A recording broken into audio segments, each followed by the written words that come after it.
10. You're up. All right. Yeah. Hello, everyone. Welcome to reInvent 2024, and welcome to building generative AI applications with on-premises and edge data. My name is Scott Rose, and I'm joined by my colleagues Chris McIvely and Fernando Galvez. And we spend most of our time helping customers start to design and architect solutions at the edge. This is sitting outside of the AWS public regions. And we have a very exciting presentation for you today discussing the evolution of Gen AI at the edge. Many of you have probably heard about the advancements that AWS is making with Gen AI in our regions, but we have many customers who are unable to deploy their data and their workloads in a public cloud, in a public region, perhaps with AWS, perhaps with other scalers. We're going to be discussing how to do this outside of those public regions at the edge. Our journey so far has been developing and evolving our Gen AI solutions, specifically our models. And our models and our approach is really to provide you with optionality, giving you the best choice of how to deploy your data with the best models to deploy to your use cases. Our idea is not to recommend a specific solution, but to give you that optionality and to work with us to architect to that best solution. And we're looking to optimize these models and performance so that they reach your objectives, whether it's latency, data residency, high performance inference at the edge, near real-time performance, and then being able to enhance and fine-tune those models with RAG or other types of tuning options. When we talk about hybrid at AWS, one thing we want to be clear about is that we are providing a very consistent experience with the public region. Many vendors, when they build on-premise infrastructure, do it in a way that's different than how that infrastructure might be utilized and deployed in a public cloud. With AWS, the experience, particularly the programmability, the APIs, are identical between edge and our regions. And we need to do that. That consistency is important so that as developers, you do not have to re-architect and re-engineer your solutions, whether deploying in a region or on edge infrastructure. That's the approach we took. And the infrastructure that we are talking about is identical to ones used in the region. However, they are physically placed within your data centers, colo facilities, or other edge locations so that you know that once you design in one area of AWS, that application and the infrastructure is consistent with other areas. And when we talk about hybrid, there's several form factors that we can take advantage of. The primary ones are shown here. AWS Outposts is a on-prem infrastructure solutions available in full rack form factors, as well as smaller 1U and 2U server form factors. These were launched several years ago, and we have several exciting updates that we'll be announcing here at reInvent this week. In addition to Outposts are local zones. Local zones are comprised of many racks of Outpost infrastructure, but set up usually in a metropolitan facility, enabling a multi-tenant experience across this edge infrastructure. And as I mentioned previously, we're discussing optionality. It's not one or the other. We have many customers who are deploying AWS hybrid solutions across these various form factors for either distribution of their workloads or even for disaster recovery purposes. And we have other services in the hybrid portfolio. These are the primary ones that we'll be speaking to and referring to today, specifically AWS Outposts. We'll be getting pretty technical in this session. We'll be showing several demos. And one thing that we'll be foundationing this session on is language models, of course. That's the basis of Gen AI. But with Gen AI at the edge, there is a distinction between large language models and small language models. And many of you may be already familiar with this, but just to set some definition and some context, large language models typically are a model we're talking about 20 billion parameters and up. And small language models are obviously about 20 billion or less. And when we look at the differences between large and small language models, there's benefits and some trade-offs between the two. And we're not here to say one is better than the other. It's just at the edge, there might be other considerations to make from a standpoint of cost, from a standpoint of the infrastructure footprint, and from a standpoint of what you're using Gen AI for.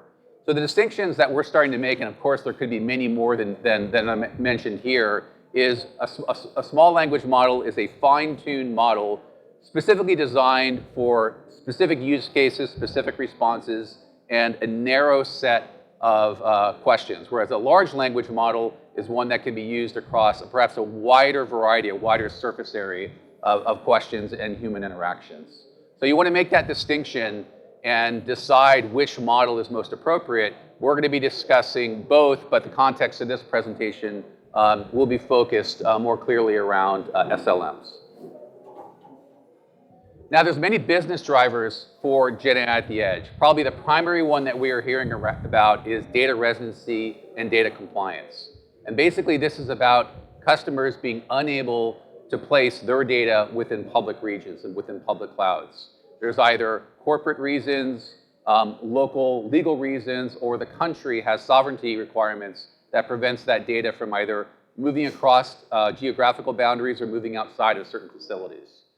And then there's also compliance policies for sensitive data where that information has to stay either within a certain location or within locality of other sources for low latency and performance reasons. All three of these basically are the foundational business drivers for Gen AI at the edge. And what we're seeing with customers is they're starting to deploy these for specific use cases. So one example that we're seeing outside of chatbots would be, say, computer vision applications, high-speed interactions of sensors and monitors tuned to models to provide accurate responses for those devices to then proceed forward with the actions against those models. And one thing I want to do before I hand off to my colleague Chris here is that because this is a silent session, we are certain there's going to be a lot of questions that are going to come up. So please feel free to approach us after the session. We'll be outside the hall, and we'll be here to answer any questions you have. Chris? Thank you.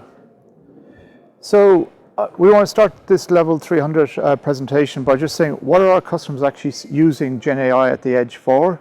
And we found that from an architecture point of view, they fall into three buckets of use cases. One is customer experience. The next is productivity improvements or creativity. And the last is business process optimization. Each of the use cases I'm going to talk about here are ones that we've actually dived deep into with customers. And the ones that are highlighted in orange are ones we're actively doing a POC, or actually they're moving towards production as we speak.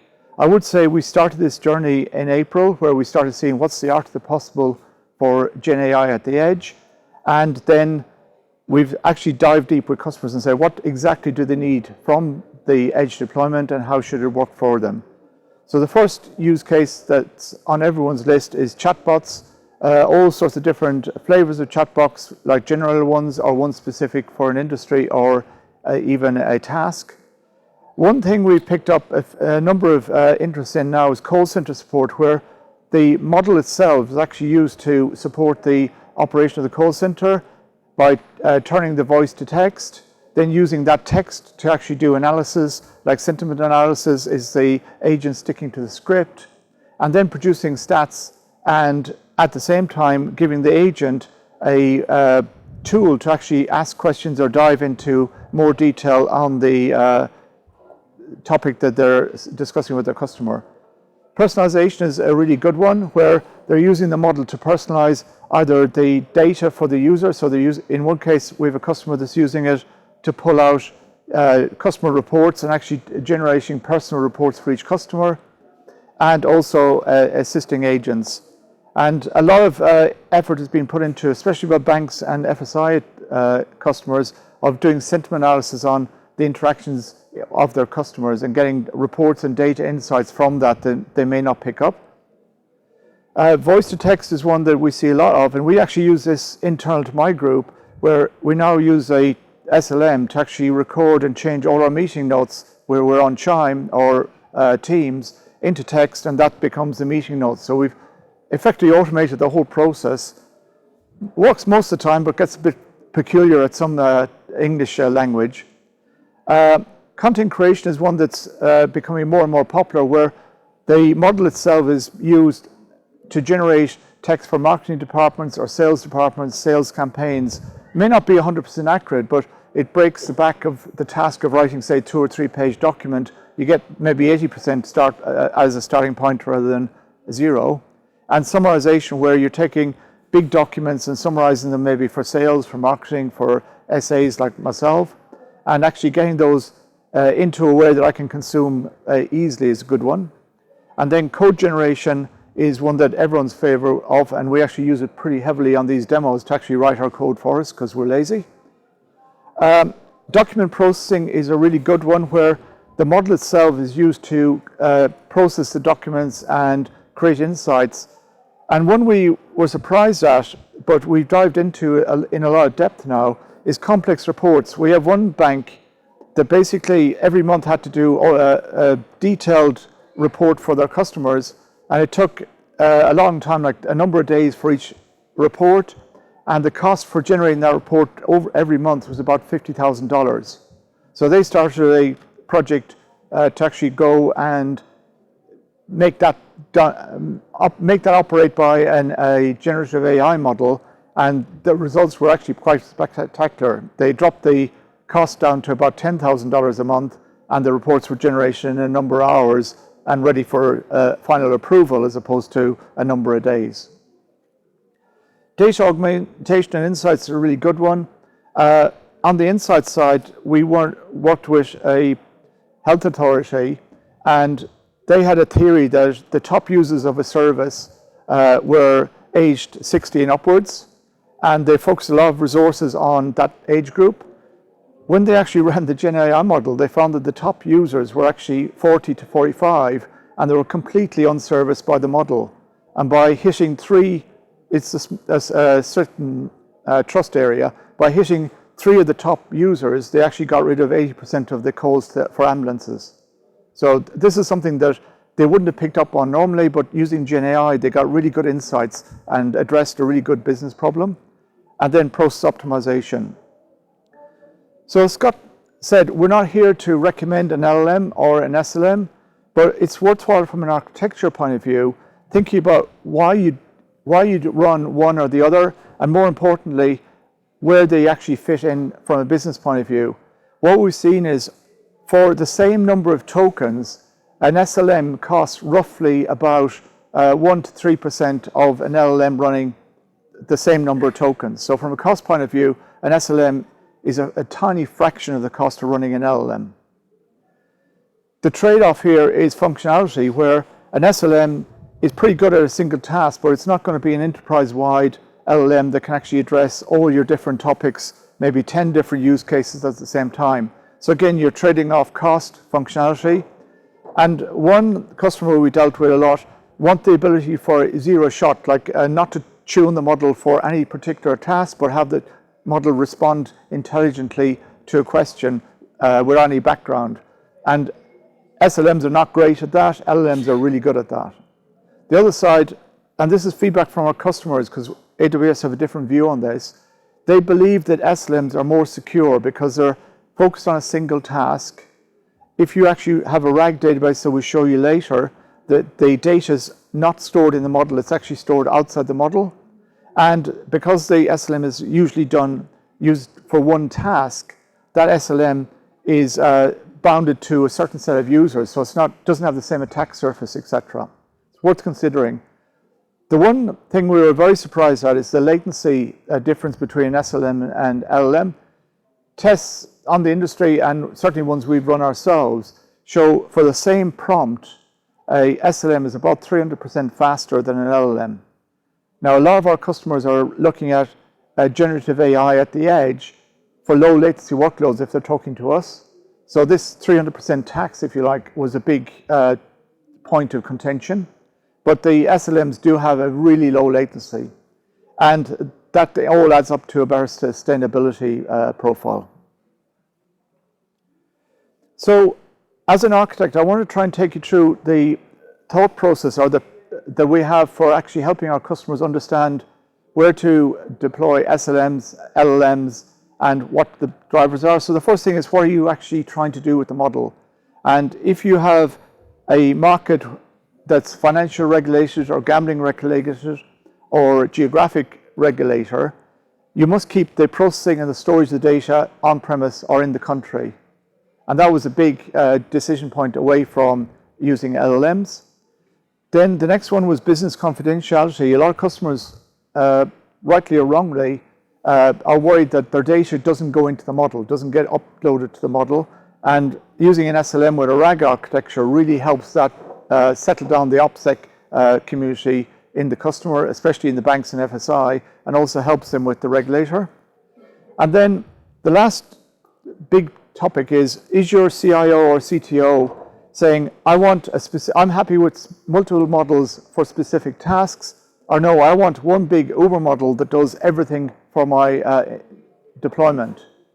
And by taking that approach, you really are pushing your customer to the cloud, because it's very hard to run really big, large language models efficiently at the edge. The next thing is, what constraints do you have on the model? The first one is task scope. As I mentioned, it's either a specific task or multiple tasks. The other one is a budget restriction. In the previous example I gave you about the complex reporting, the customer started off the journey of going with a large language model to create these reports for the bank, but they found that the cost of running the model exceeded the savings by a lot. So then we actually dug into it, did a TCO analysis, and found that by running on an SLM, especially at the edge, they could actually get away with a much smaller deployment, and that basically gave them a saving of $40,000 a month for running that model. So that's a hard use case we've looked into. The other thing to look at is, what's your strategy for training? Because we always say all training should be done in the region, because we have customers that were running training on the edge and had a bank of GPUs in their data center, and they were taking about 30 days to actually train a model repeatedly over and over again. They moved that to the region and actually got it down to 2 days, dropped the price correspondingly, and had a much better environmental impact. So we're saying always train in the region. And to do that, we have strategies we can talk about of data abstraction, where we use an SLM to actually strip off all the data you don't want to send to the region for the training. Or another approach that we think has a lot of legs is to use synthetic data, where you don't send real data to the region, but you use a local SLM to create synthetic data and then upload that to train the model. Those approaches work really well. Then, as an architect, the next question to look at is, what's your performance criteria for the model? The first thing is, how many tokens per second do you need for a query or prompt? And what we found here is that the engineers in us go for the fastest possible engine that does thousands of tokens per second. But we were actually surprised when we did the call center system. They only needed 6 tokens per second per user. And that actually changed the whole architecture to a much smaller deployment. Some of the use cases even work on CPUs, not GPUs. Then the next thing we looked at is, what's the input and output for your system? We've seen different models can take much bigger context size input than output. And setting the context size correctly actually gets your operational setup inside the GPUs as efficient as possible. We've also seen, if you go for some of the GPUs that can take a context size, say, of, SLMs that can take a context size of 128K, when we started testing above roughly 50K, we saw the model started hallucinating more. So it wasn't necessarily a good thing to have a really big context size. And in a lot of cases, it actually negatively impacted the system. Then latency is a really important one. What's the time to first token, and what's the latency on each prompt? And the other thing is the required accuracy. If you need an accurate SLM, you can get it to the same level as an LLM, but you have to do more work. You have to have a RAG architecture, or you have to fine-tune the model. And then the outcome of all this discussion is, our customers are happy, and most data scientists agree with us, use SLMs for specific tasks, and inside their operation, that works really well. For generic enterprise-wide deployments, don't try and use the wrong tool for the task. Go for an LLM, and especially if you're interested in zero-shotting. Right-size the model and the task in terms of context, etc. Account for all costs. Like, for instance, if you're running an SLM, one of the hidden costs is the need to fine-tune it regularly and maybe have a RAG database, etc., working with it. And we're saying leverage the AWS generic cloud for old training approaches. It's lower cost, and also you can take advantage of all the AWS tools. So diving more into the section, the first thing we're talking about is selecting the right LLM or SLM. And they also talk about how your deployment architecture was. Can you actually get away with running a hybrid architecture where most of the control plane is in the region and just the processing of the model is at the edge? Or do you need a completely standalone model? And our talk from now on in will be focused on a completely standalone model. Then the next question is, how do you optimize the model? And we'll talk about that a bit, but we've done a lot of work with each model we've tested. We found that you need a different cookbook in terms of parameters, such as context size, temperature, etc., to get the right answer. And we have a demo of our architecture that we'll show you in a minute. And then one thing, especially with SLMs, is there's no point in just taking an SLM out of the box. You definitely need to fine-tune the SLM, and we recommend doing fine-tuning and RAG together. And that allows you to balance the cost performance, but also make sure you account for fine-tuning on the model.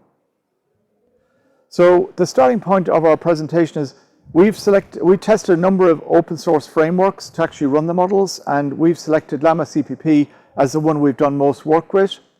It gives us state-of-the-art performance in that we're getting the numbers of tokens per second for a native model versus one running in Llama CPP is several orders of magnitude when you tune it properly. It runs on an MIT license, so it's a real open source, and importantly from our perspective, it gives you access to 52 plus, and it's probably more than 52 now since I wrote this slide. And you can bring your own models into it as well if you stick to their format. And the key thing about it is it's efficient for data storage and for tokenizers. It's very fast because it's all written in C++. From a operational point of view, it's a single file for the whole process, and that means you can actually start the model probably in 10% of the time you would if you just took a native model and tried running that on a GPU. And that's important if you have a scale-out, scale-in architecture, because you can actually start the model in a pretty quick time. And everything we're talking about here is deployed and run on GPUs at the edge, and there's absolutely nothing in the region we're working on. For the specific use cases, we actually picked this for the privacy needs based on customer feedback, security, and most importantly, from our point of view, the real-time performance. And it gave us control of the environment, so we can actually create a cookbook per model to say, what's the best context size for this use case, for this model? How many tokens per second can we get in? If you have a large number of prompts, prompt size coming in, or a small one, etc. So we have a cookbook that we talk about, and we mainly focus on context size, but we have actually done quantization for some of the bigger models like Minstrel 8x7b. We have actually quantized that down to get it running at the edge efficiently. So this is the architecture of the system that we're working at the moment, and we've set it up to run over here multiple different use cases. Chatbot supply operation where basically you can do quick question answer, summarization where you can feed it a large document in and it'll actually summarize it quite well, report generation and code generation. We use the same architecture for all this. And then the setup we have in the system is a AWS VPC, so everything's running within a VPC that's defined to be at the hybrid edge, either on local zones or outpost. And then we have a load balancer with a number of M5s running a web size, and we can scale this up and scale down depending on the test cases we want to put in.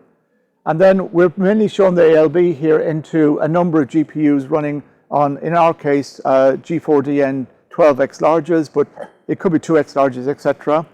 And the load is actually shared from the application. Once it's actually formatted the data, it's actually passed into the model, and then one of the models responds. We also use for chatbot, we use the cheat a bit, and we use the ALB for sticky session. If you want a queuing mechanism as well, we've actually tested RabbitMQ, where that's become the input for the prompts, and then it farms them out to the GPUs depending on their load.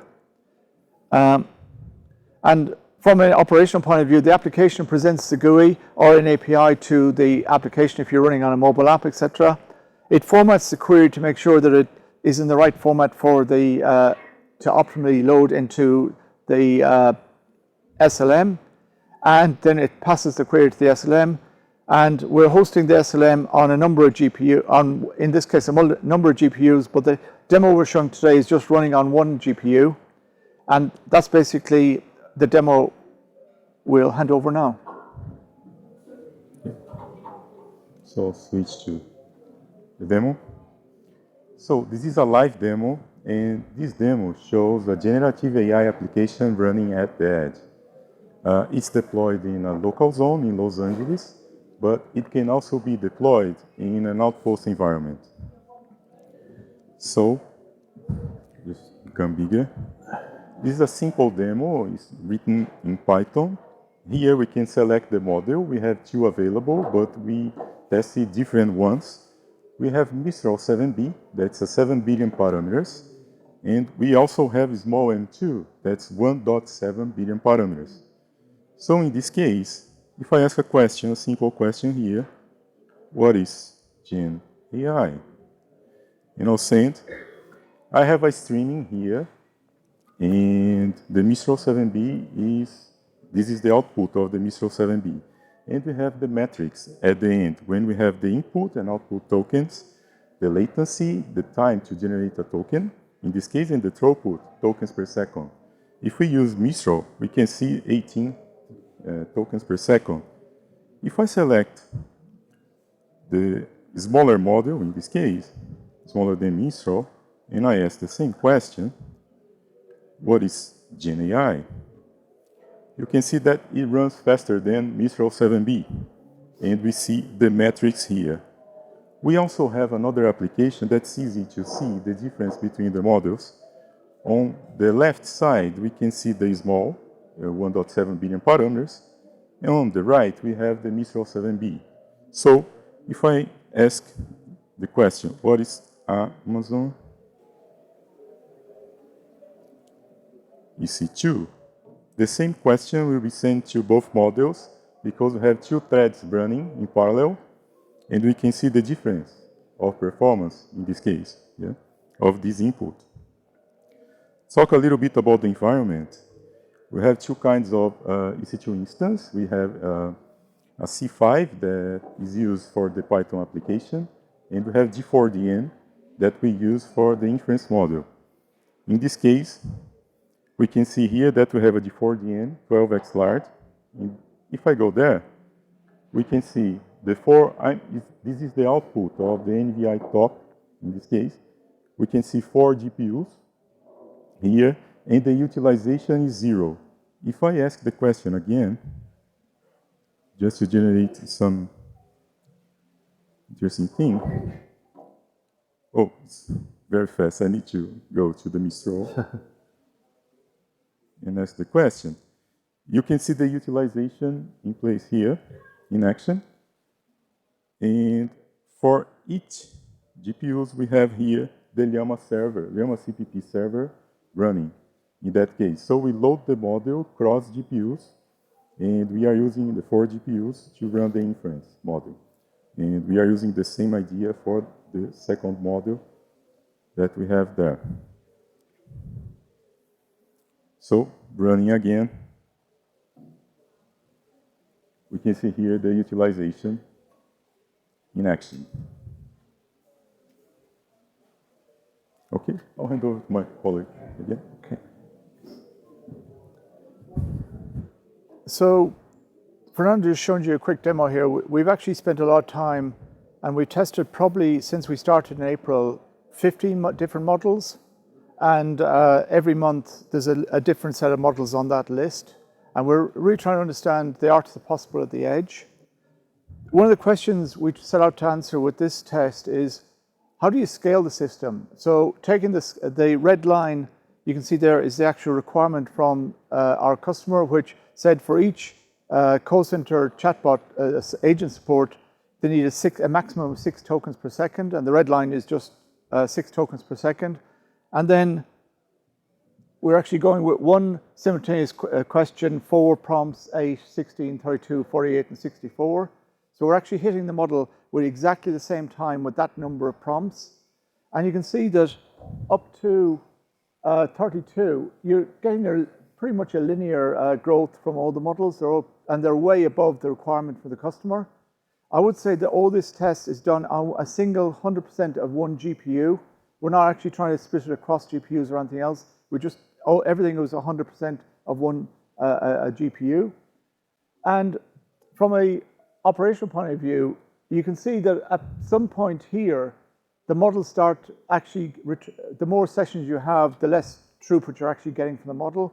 And it actually drops below the point for the customer. So we were actually able to say that for 100% agents, all running simultaneously, we needed basically 2 GPUs, which is much smaller than you think for, if you have customers that are actually looking at the engineering of GPUs and all, they're going for hundreds of GPUs.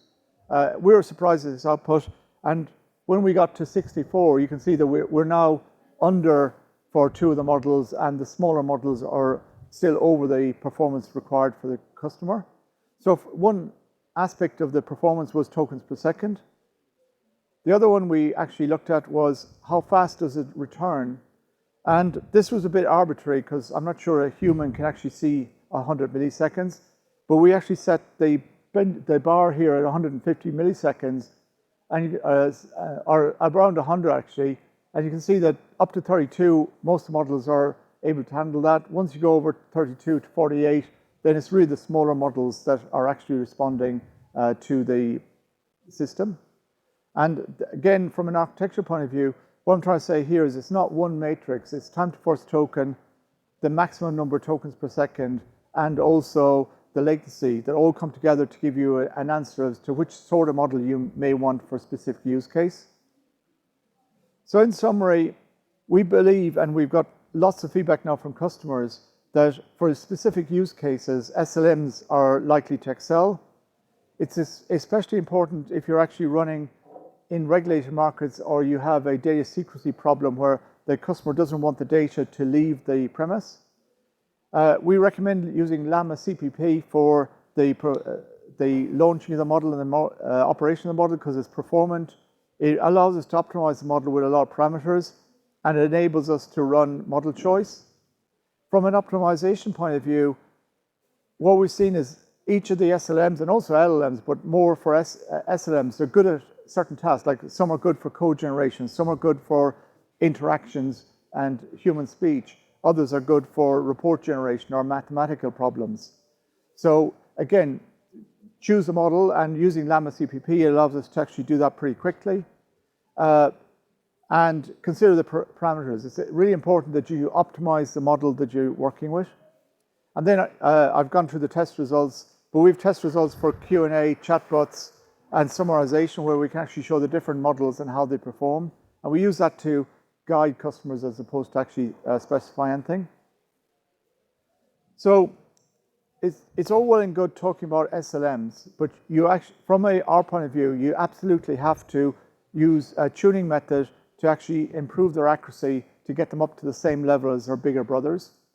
You can run prompt engineering. I'm not going to talk about that here, but retrieval, or RAG, Retrieval Augmented Generation, is really important for a lot of our customers because it allows them to keep the data outside the model and still have the benefit of having a richer data set for the model. It improves the model's operation, and it allows you to generate responses based on a specific set of data that are relevant to the question you're asking.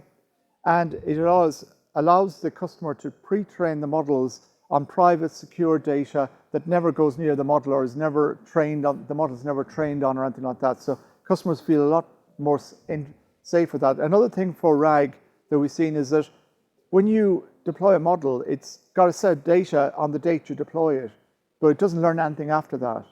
What we've seen with RAG is it allows us to update the model data-wise, and if you've got FSI reports or even stock prices or something like that, where you want the model to be up to date all the time, a RAG architecture is really good for that because you can continually pull in the up-to-date data and keep the model much more current than it would be if you just have a static point in time.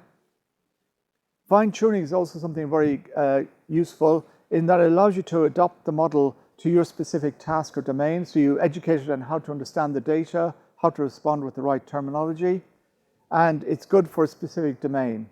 but the models are not able to be trained on like multiple domains because then you're moving back towards where you should really look at an LLM. And then retraining at the model where you actually basically do open heart surgery on the model, retrain it on your data set is a really heavyweight approach. And again, we would always say do that in the region. So talk about fine-tuning. I'm not going to do a deep dive on this here, but it's worth looking at.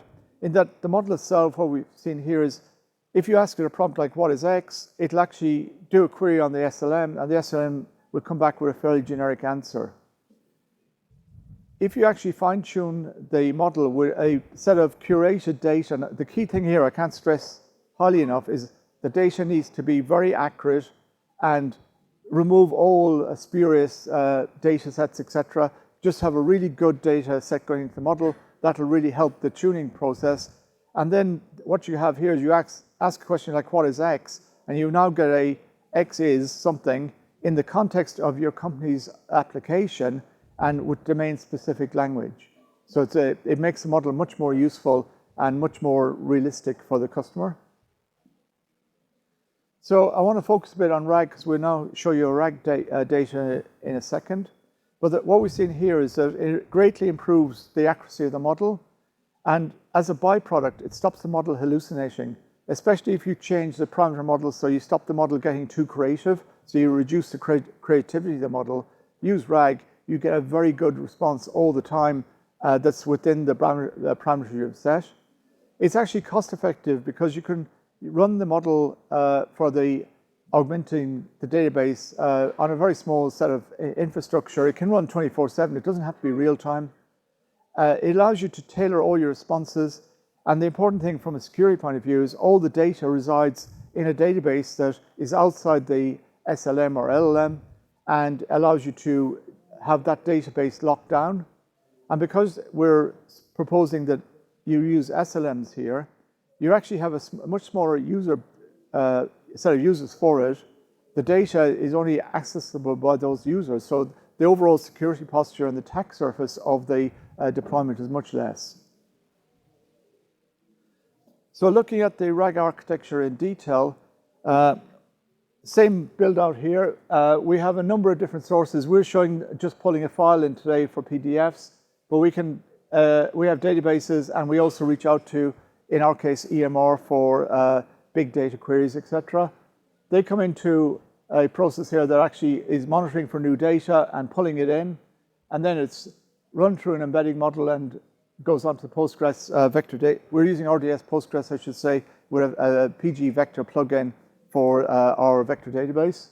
And what we have here is that first time is we detect there's new data, and then it's pulled in. And for instance, if you have a PDF document of 50 pages, you don't want to load all 50 pages as one chunk into the database because that defeats the purpose. So we actually have a chunking strategy of where we take each page and chunk it maybe into 4 with a 10% overlap so the data is relatable. And that's then fed into the embedding document database where the embedding model actually turns that into a set of vectors, and then the chunk and the vectors are stored in the database to allow you to actually upload or to create a knowledge base.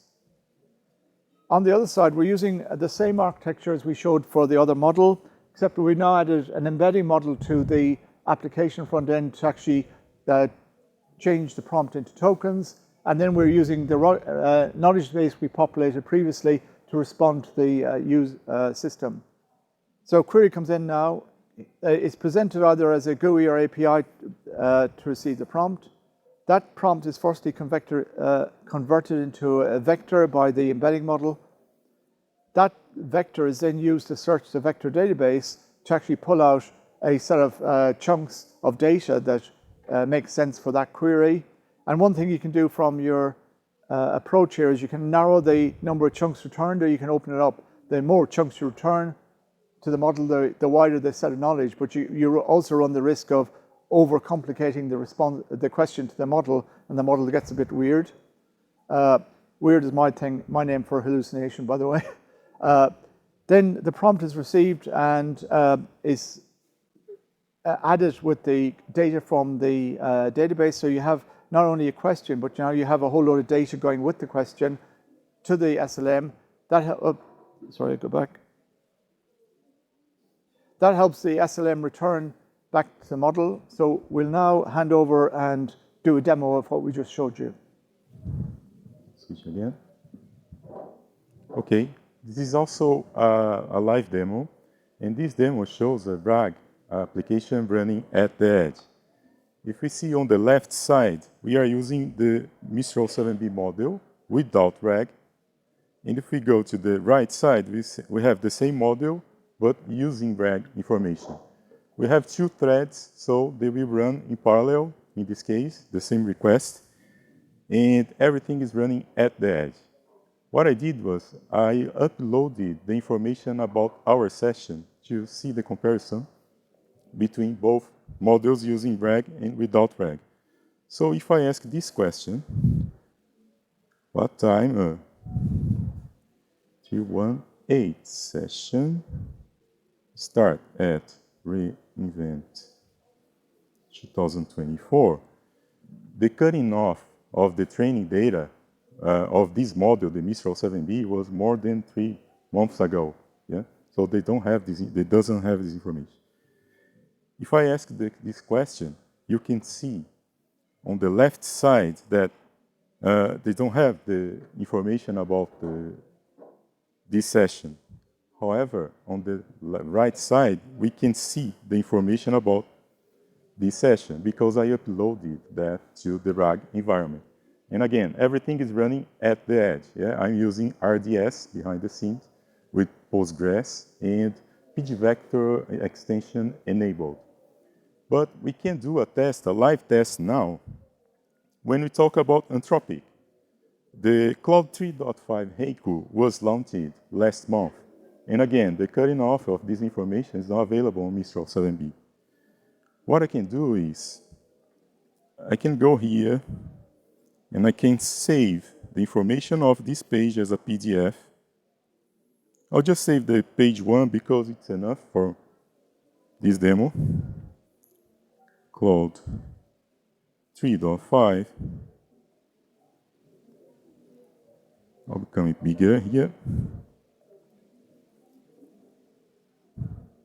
So here we can see the PDF information about that.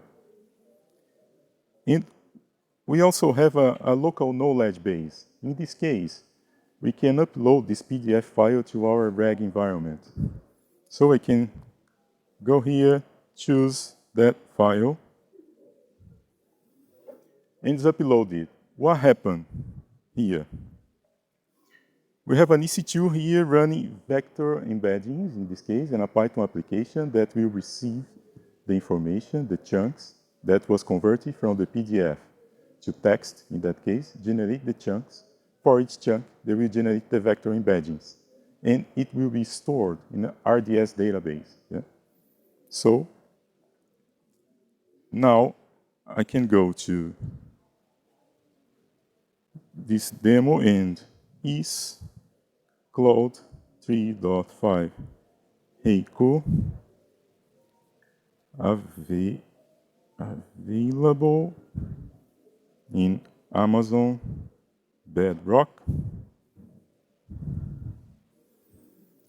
So we can see on the left side that's not natively supported, and it's because of the cutting off of the data, the training data. And we can see on the right side the use of the RAG information that we uploaded now. We can see the tokens, input token is different here. We can see here 75 and here 524 because it's recovered from the RDS database in that case, to show both models running. So, and again, everything is running on premise in a local zone in Los Angeles. Okay, I'll hand over to my colleague Chris again. Yeah, so we basically went through and showed you running the model at the edge and then running the model with a RAG database. We haven't fine-tuned these models, I would say, but a fine-tuning gives even a better response. You can see as well where using the RAG database, it actually improves the accuracy of the model, but it also effectively allows you to keep your data in the database for that model. And from an architectural point of view, you're actually keeping everything in the database. And from a deployment point of view, you need to work out your chunking strategy, because if you have too big a chunk, it slows down the model and you're putting too big a context size into the model. If you have too small a chunk, you're not giving the model enough data to work on. So it is important to think about chunking strategy and how you actually do that for the model. Also, we have implemented with customers where it's reaching out to databases for real time, and also in one case, reaching out to the web for a stock price that's pulling in and giving, it's not real time, but it's probably within 5 minutes of real time, the data.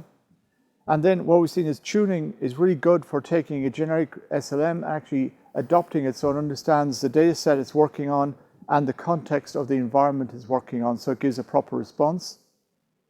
And prompt engineering improves the accuracy. RAG enables dynamic data to be used in the model, but also, more importantly, from a lot of customers' point of view, it allows you to keep the data outside the model.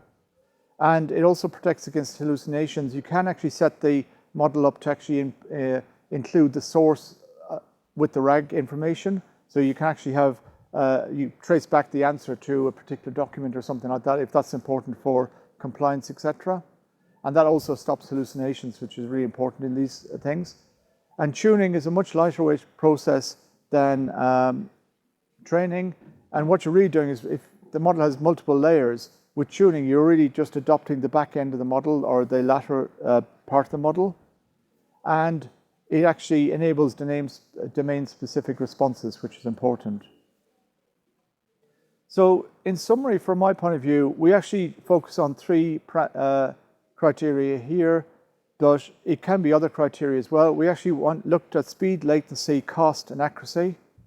And what we found was, with a large language model, and it's pretty much across the board, the accuracy is pretty good. Like they're normally high-level accuracy. They are a high cost per token, and they have a lower speed, as we've seen as well, but they are very accurate. Cost-wise, they are expensive. Looking at SLMs, what we've seen is they are much faster in doing a response, and the smaller the model, the faster you get the response. Cost-wise, they're much lower in cost, maybe 1 to 3% of the same number cost per token in an LLM. It has lower accuracy, and that's something we have to work around. So what we believe is, by taking a RAG architecture and implementing that, so it's actually continually pulling in fresh data that's relevant for your domain, and keeping that data in a database is really useful. And then a model tuning or fine-tuning the model is the other strategy. And both of those together give you a smaller model performance, optimized for a specific use case, with the same, almost the same speed as an SLM running natively, the same level of accuracy. What we've seen is on generic tests, the accuracy of the model is within plus or minus 1%, and the cost is relatively the same as a SLM. Okay. All right. Thank you, Chris. Thank you, Chris, and thank you, Fernando, for the excellent demos. So in summary, we hope we've given you a lot of actionable information on how to design and architect and envision GenAI applications and infrastructure at the edge. As I mentioned at the beginning of the session, this is complementary to our capabilities in the region. If your workloads can run in the region, we highly guide you to do that. If they can't run in the region for data residency, latency, other legal reasons, then we definitely want you to explore the edge. GenAI, it's a developing area. Things are moving fast. Our capabilities in this area are evolving quite quickly. So again, if you have any questions, we'll be sitting outside the hall for a few minutes after this session breaks. We also want to mention that customers are coming to us and doing a lot of testing, a lot of evaluations. AWS has outpost test labs, several in the US, one in Europe. We're also looking at some other international locations as well. So if you want to test your workloads on that infrastructure, it's free of charge. You work with us. We'll help you build out a quantified technical test plan to leverage that infrastructure. And we'd highly encourage and suggest that you do that. Our hybrid teams are here evolving our capabilities from conventional edge workloads into now Gen AI workloads. And you can see here that the level of depth that we're pursuing to build out those architectures and working with you, again, is becoming quite comprehensive. So this is a new area. It obviously complements our story in the region. So feel free to reach out to us. We'll be happy to work with you and your teams one-on-one to figure out your LLM versus SLM distinctions, or again, if the edge infrastructure and an edge deployment is the right way to pursue your Gen AI strategy. Do want to highlight, we have multiple hybrid edge, hybrid cloud sessions throughout reInvent this week, multiple sessions happening today. So take a look at those, as well as Gen AI workshops that we're doing that are highlighting what you can do on outposts and on local zones infrastructure. And again, feel free to reach out to us with questions after this session is done. Do want to also remind you, please fill out those survey forms in your reInvent mobile app. And again, we're glad you came here, take some time and learn about our developing story of Gen AI and applications on edge infrastructure. Thank you very much.